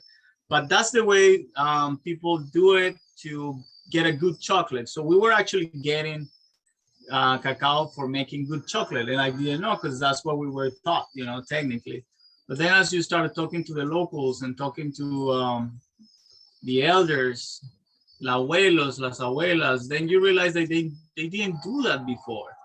They would take the beans, they drain it for the night. So just kind of like a 8 hours fermentation. And what we do is we actually collect the juices, which is another word. I don't know if if you drink the cacao juice. That's the most amazing thing you ever tried in your life. It's beautiful. And Paola makes wine out of it, but we just drink it like that. It's amazing, amazing, amazing. And so we just drain it for about 8 hours, like overnight. We collect it, we get the beans, the nuts, we drain it, and the next day we wash it, right? Like just to make sure that that the gooey stuff is not there, and then we just put it to dry.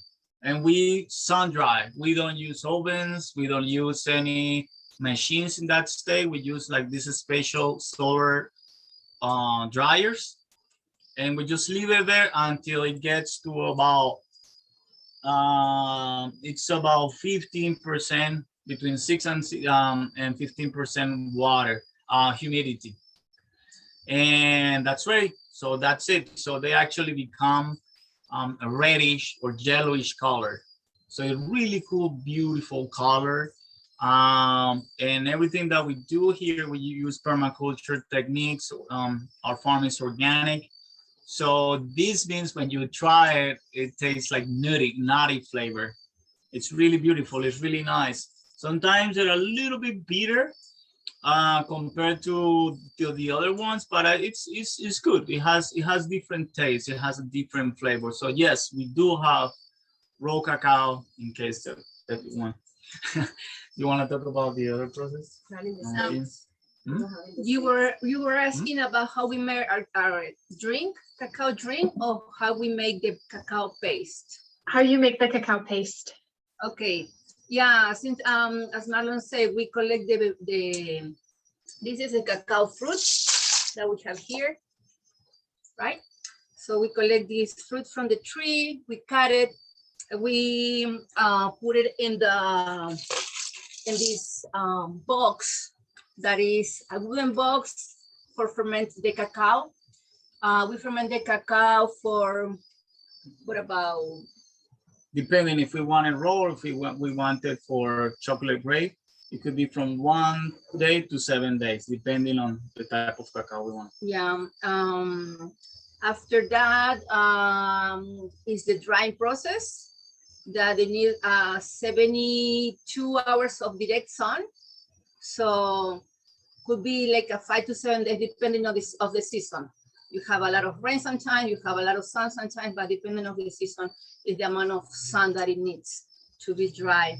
After that, we take the beans, we roast the beans, we peel them by hand, and then we pass it through a grinder. And we pass it like 1 or 2 times until we have the texture we want.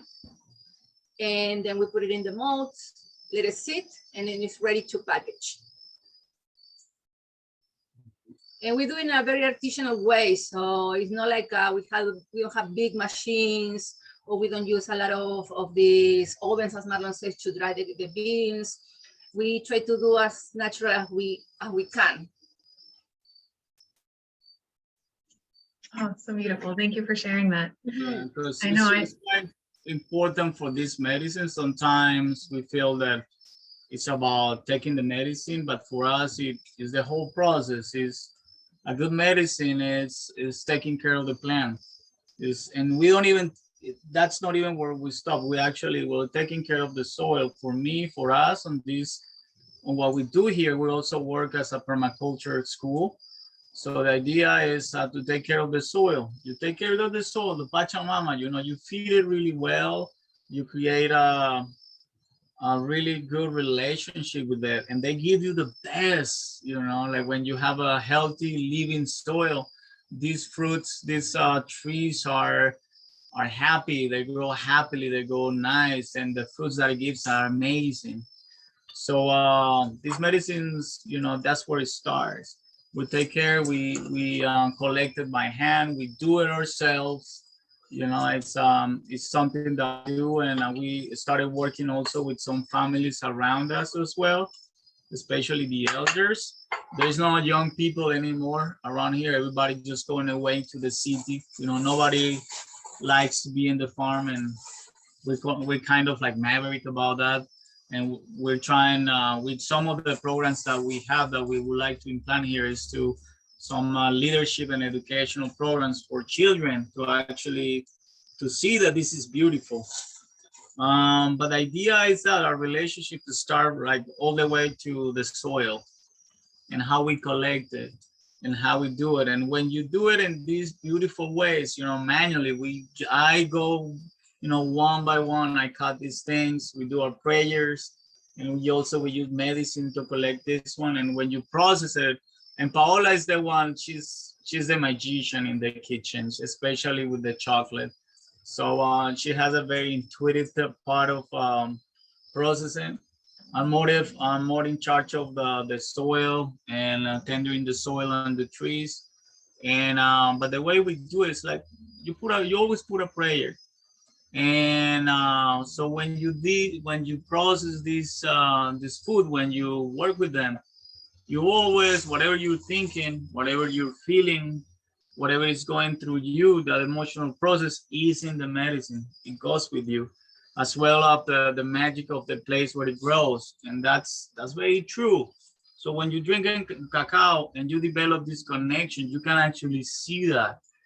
You become like, how you say, like, I don't know, a magician, a seer or something, a goddess, a sage. You're able to see the magic in these things. And at the same time, and when you drink with people, you can connect and also to be able to see and to connect to the people around you. So that's how these medicines work. Mm-hmm. Yeah, and this holy smoke, I'm doing it, have a lot of herb from the farm, and also have the cacao skins. That when I peel the beans, some of them are right here too. So everything goes to unused. We use it somehow. Mm-hmm. We use also the skin for containers. Just to put our beans there, put it on the table to share with friends when they come. Yeah, we're trying to, to create with what we have here, to be creative and use the things, that is possible to have a sustainable life. Also, being in touch with the plants, what we do, and the intuition, follow what you feel is important. Right or wrong is what you feel. So at this moment is what it is, and it feels really well, really good for us, just to be doing this work. And it's, talking by itself, just doing this circle with you guys. So I think it's important just to always remember that, you know. Mhm. There's also other medicines that you can, I mean, the cacao, you can use it for a lot of things. You cannot imagine all the things that you can do with it. It's a beautiful plant. And another thing that's not very common, that is more of a local medicine, something that we learned from the elders, which is a rapé. I don't know if you heard of that. Rapé sometimes is this powder that you make with tobacco that you blow into the nose, and that's for specific uh, purposes. And the tobacco itself here, it used to be a medicine, and it's a very powerful, very beautiful medicine when it's used the right way. So with these rapes, Paola, sometimes she does the cacao rapes, which is a mixture of the tobacco powder with some of the cacao in it. And you blow it into the nose. You use a special projector, we call it. And that's used for different things. It's used for if you have how do you say, like stuffy nose, or if you have headaches, or if you want to connect, it makes you feel good, nice. It also, when you have these, I call it like mind attacks, you know, you cannot stop thinking or worrying. You use the rapé, and then it's like a reset of things. But that's more of the local knowledge. Sometimes it's a little bit more aggressive, let's say. Sometimes it could be very strong, but when you learn to use it, it's quite beautiful. And when you do it in a sacred way as well. And the cacao rapes, you don't see it as much, but that's something very unique that's coming to us as well. Mhm. What other plants are like are on your land that help, flavor the cacao, or that can influence what comes through in, the cacao you prepare, or any other medicines you prepare? Mhm. Well, that's a big question. I don't know where to start. Well, I think for the cacao right now, like Paola mentioned, she really likes the turmeric, the cinnamon, the pepper. I also mentioned the meliss, which is, I think, Lemon balm. the lemon balm as well. We have the lemongrass as well. Citronella, I don't know in English. What? Citronelle, I don't know if that's it. I'm just making it up. Citronella. It's the Yeah, same. same. It's the same. We have the guava. We also have this amazing plant. It's called ortiga, the orchid, the nettles, the stinging nettles. Yep. We have different ones here, especially from the jungle. Really, that's one of the most powerful plants I've ever known for everything. You can eat it. We use it a lot in ortiga, ortiga ceremonies. We have some beautiful trees here from the jungle. We have actually 3 types of ortigas, and that's an amazing one. We have another one called chondur, which is from the jungle as well, and it's these seeds with a very strong, beautiful perfume flavor. We have, and you can use it for lotions, and you can use it also to put it in the chocolate or in your drinks as well. It's like a perfume, kind of like a perfume taste, but it's really nice. Of course, we have the sacred plants. We have 2 different types of ayahuasca. We have ¿cómo es que se llama la gordita? Damiana, which is that one. The Damian or Damiana, really amazing for fertility or the sexual energy and sexual power. Yeah, those are the ones that come to my mind. I don't know what else. We grow cafe, some beautiful coffee here as well. Tobacco, different kinds of tobacco. And beans like the nukuma, mukuna beans as well. We have it. Yeah, and different citrus as well that we can use for the drinks as well.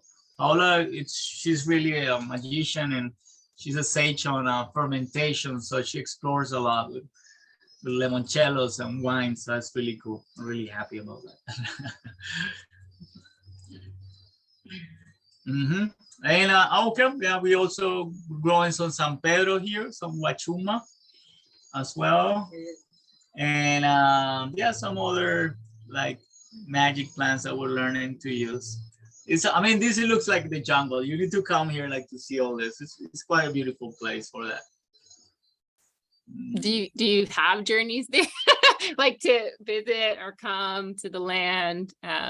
Yeah, are those things that you all offer to people? Yeah, some things we use a lot. Like for example, the ortiga. That's something that we use. We also do ortiga ceremonies here, and that's really beautiful. Sometimes we do the rapés. We offer that as well when people come here, or we share with friends. Other things is like we use it once in a while for the recipes of how like use it. I mean, it's not like we use all these things, but they're there.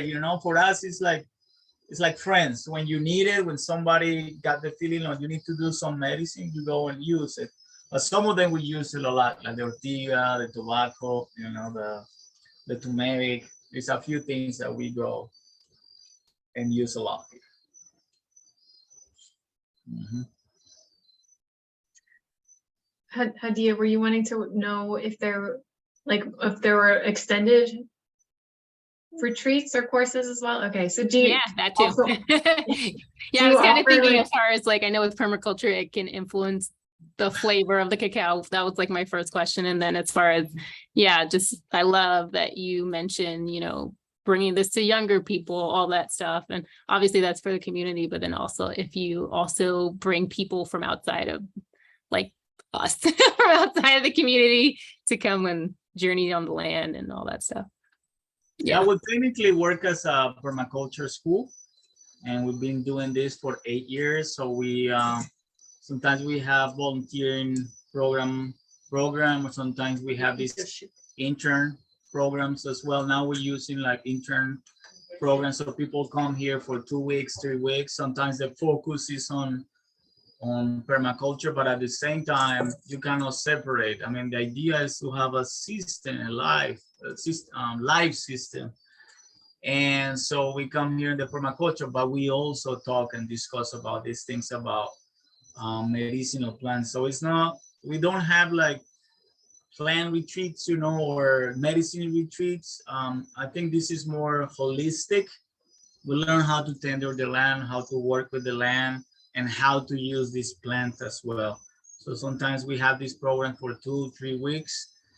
And yeah, and the idea is like when people come here, this is more about sharing our lives, how we live, this way of life, learning how to do that transition as well.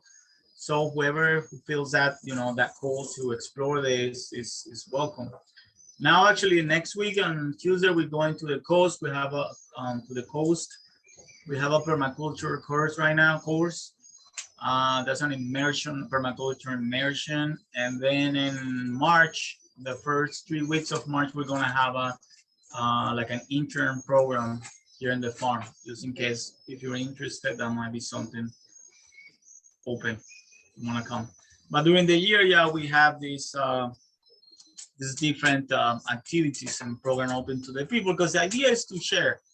The idea is to make it available, and we have such a blessings, living this life, and but it's not cool when you just have it for yourself. I think it's cool when you share it with everybody. And now we started this here, for example, in where we are. When we came here, we a bunch of friends at the same time. We got together here, like looking for a different way of life. And now we have a really beautiful community. We have more than 5 different farms, and that's the community itself that are working kind of like the same lines. And my sister Marilyn and Carlos were here, part of the Akasha team. They also have their farm, this Villa Samay, and they also work with some of these things, cacao and coffee. So yeah, I guess it's learning to live in a different way. But the idea is to live close to the land and enjoy all this beautiful gift that nature gives us. And it's good, it's nice, it's beautiful. Yeah, since we are living here in the farm, more than 600 people visit us from all over the world. So a few projects open, after they left here, though they saw a different way of living. And also, since we start here in this farm, some of our friends that they have in mind just to get land, they have the support, just from us, just to plant the seed of permaculture in their places and, grow the permaculture as they want it in their land, but with good basis. So it's been nice, it's been beautiful that we are connected to permaculture, and little by little we're discovering different ways of being more sustainable, like with the coffee, with the courses, with the volunteer programs, with the cacao. Everything is invested here. Everything is coming back here just to, our dream is buy more land and keep on planting trees and keep on growing the community. And yeah, is what we open, just somebody wants to visit and know a little bit more about what we do, or start a new way of life, like have at least a point of view to how this could be, and then find your own way of doing things. But it's really nice how it's been developing. And we have the feeling that it's growing and growing, and it's the way, just to feel this sense of belonging with the land, with the people around you, and also to understand and be more open to listen to what Pachamama wants to tell you, through these elements, through the plants.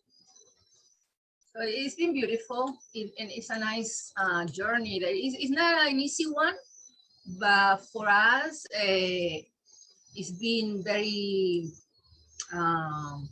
abundant in teachings. It teaches a lot, and we make lots of mistakes, but we don't see it as a mistake. We see it as a learning processes that help us to grow and make it stronger, and also have the opportunity just to be the leaders of what we want to do. We have the decisions sometimes, So it's a beautiful way of living, but it's not an easy path. Yeah. Thank you so much for sharing all of that. I know you've definitely inspired, I think, all of us listening to want to experience that firsthand. And I know most of us here are city folk living in these in this concrete jungle. So feeling this connection to the natural jungle and the life of Pachamama, of our Mother Earth, and connecting in with her rawness, with her beauty, is, at least I can speak for myself, but I think I do speak for more people here when they say that there is that deep connection, that deep soul longing to have that experience firsthand. I am very mindful of time. I know we have had this beautiful journey together, but I was wondering if there is a specific way that you usually close ceremony, and maybe if there are any last things that people would like to say, that we begin to transition from this beautiful circle back into our lives outside of the screens. Mhm. Thank you. Gracias. Yes. Yeah, well, usually for closing the ceremony, sometimes we use the feathers or the other, the guaira.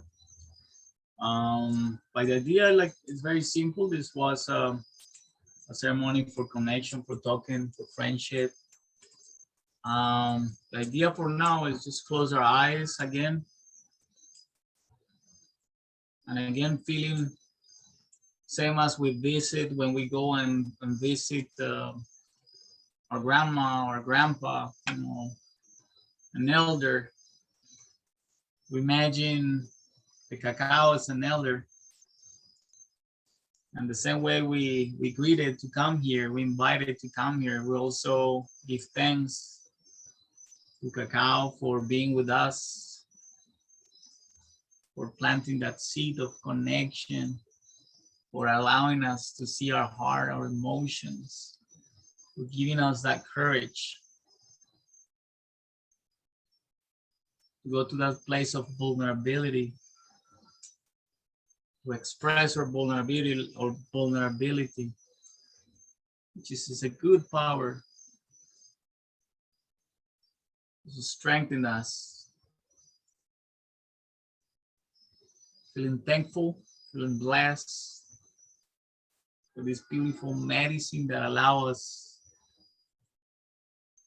to be in this plane, on this earth, and to enjoy the best way, and at the same time to express the best within us. We can feel that beauty inside of us. We can feel that sensation, peace, of bliss, of harmony, of friendship, connection. I'm keeping that prayer for tonight and the next day, and to have the courage, to live in a wise way, being able to bring the beauty, to express beauty through us, through our actions, our thoughts, and words.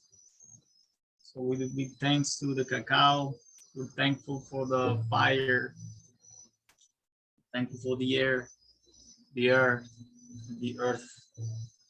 the water.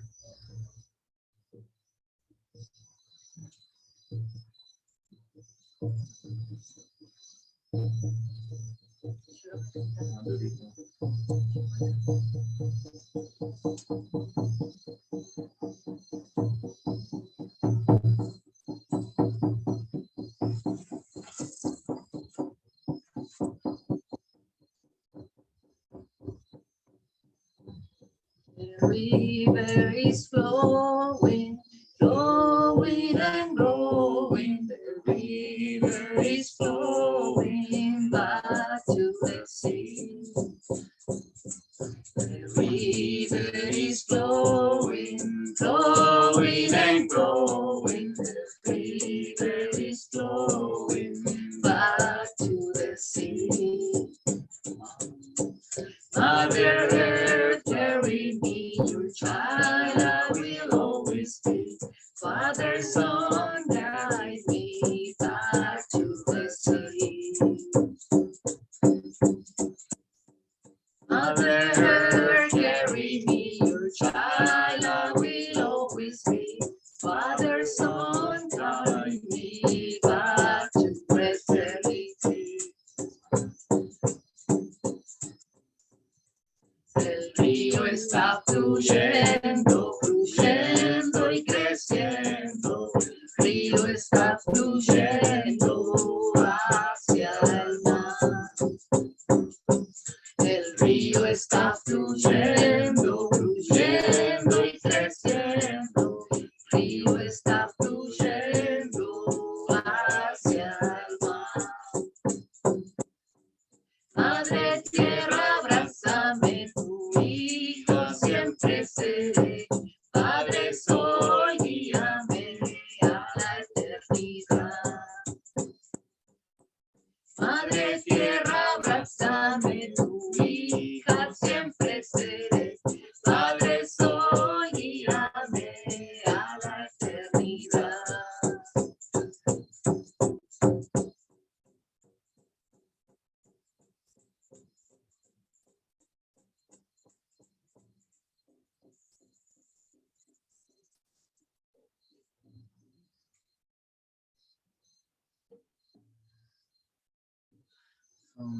This way, we're really thankful for this moment, guys. Thank you for sharing, and remember that we're not alone, that we're here connected, that there is many people, trying to find that light inside of us, trying to live in a different way. You're not by yourself. We're all together. We're all one.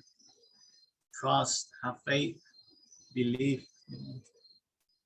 And I'm really thankful for meeting you today, for sharing this moment, this chocolate, and hopefully we can share it in person one time. So welcome here. Yeah, thank you very much for sharing this moment with us, this beautiful ceremony that connect us in a deeper level.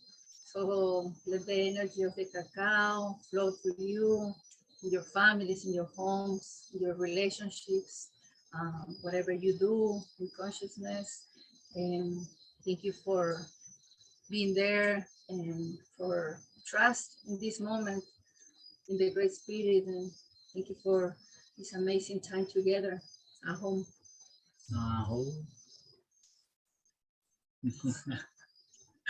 Well, thank you. Thank you so much. Thank you for your time, for your wisdom, for your energy, for your hearts, your vulnerability, and your openness. It has been such an honor this time together. Thank you, thank you, thank you. 1 time, 2 times, 3 times. Thank you. Yes, thank you so much. So much. What an honor. So beautiful. Thank you. Thank you. Gracias. Muchísimas gracias. Listo. We'll have a beautiful, beautiful night, and may all of the energies and all of the things that were spoken and all of the cacao move through your days as you spoke before, to have this emanation trickle out even beyond our circle today. So thank you all for being present, for being here. Thank you, thank you, thank you. Thank you. Aho. Ciao. Bye. Ciao. You say goodbye. Bye. Yes.